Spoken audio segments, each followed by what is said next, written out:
নমস্কার, আপনারা দেখছেন সময় কলকাতা। সময় নিউজ নিয়ে রয়েছে আমি সৈকত। চোখ রাখবো বিস্তারিত খবরে। এবার প্রাক্তন তৃণমূল প্রধানের বাড়িতে বোমা বিস্ফোরণ। ঘটনাটি দিনহাটার সাহেবগঞ্জের 2 নম্বর ব্লক সংলগ্ন এলাকার তৃণমূলের ব্লক সভাপতি মোজাফর রহমান ওরফে মিন্টুর বাড়িতে এই বিস্ফোরণটি ঘটেছে। আচমকাই সোমবার গভীর রাতে ভয়ঙ্কর শব্দে কেঁপে ওঠে গোটা এলাকা। আতঙ্কিত মিন্টু বাইরে বের হয়ে দেখেন ঘরের সামনের অংশ ধোঁয়ায় ঢেকে গেছে। এরপর খবর দেওয়া হয় সাহেবগঞ্জ থানায়। পুলিশ ঘটনাস্থলে পৌঁছে তাজা বোমা উদ্ধার করেছে। এই দুর্ঘটনার ফলে স্থানীয় বাসিন্দাদের মধ্যে ব্যাপক আতঙ্ক ছড়িয়ে পড়েছে। দুর্গাপুজোর প্রাককালে এমন প্রাণঘাতী ঘটনায় প্রশ্ন উঠছে নিরাপত্তা নিয়ে। মঙ্গলবার ঘটনাস্থলে পরিদর্শনে যান দিনহাটা 2 নম্বর ব্লকের তৃণমূল সভাপতি দীপক কুমার ভট্টাচার্য। তিনি দোষীদের দ্রুত গ্রেপ্তারির পাশাপাশি এলাকায় শান্তি ফেরানোর আশ্বাস দিয়েছেন। ইতিমধ্যেই পুলিশের তরফে পুরো বিষয়টি খতিয়ে দেখা হচ্ছে এবং এলাকায় নজরদারি রয়েছে।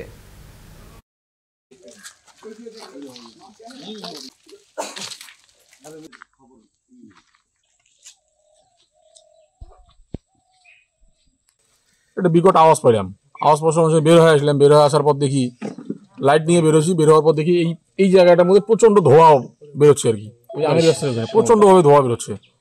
পরবর্তী সময় লাইট মেরে দেখি আবার ওইখানে ওই যে বোমটা ছিল সেই বোমটার মধ্যে আগুন, মানে ছড়াই ছিটে আগুন দেখা যাচ্ছে।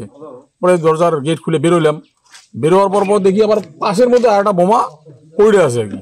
সেটা পুলিশ তদন্ত করে দেখবে কি করছে, কে কারা করছে ঘটনাটা।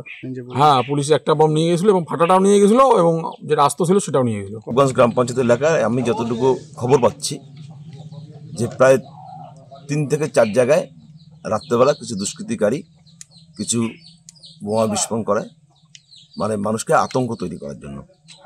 এই যে বোমাগুলো এখানে ফাটানো হয়েছে হয়তো খুব বেশি শক্তিশালী নয়, কিন্তু একটা বিকট আওয়াজ, যে আওয়াজের মধ্য দিয়ে এলাকায় একটা সন্ত্রাসের পরিবেশ যাতে করা যায়, মানুষকে যাতে আতঙ্কিত করে রাখা যায়, সেই চেষ্টা সেটা চালাচ্ছে। ইতিমধ্যে আমাদের পুলিশ প্রশাসনকে আমি ফোন করেছি যে যত দ্রুত সম্ভব বিভিন্ন জায়গায় সিসি ক্যামেরা আছে, সিসি ক্যামেরাগুলো একটু চেক করলেই দেখা যাবে, দুষ্কৃতিকারীদের ছবিটা স্পষ্ট হয়ে যাবে।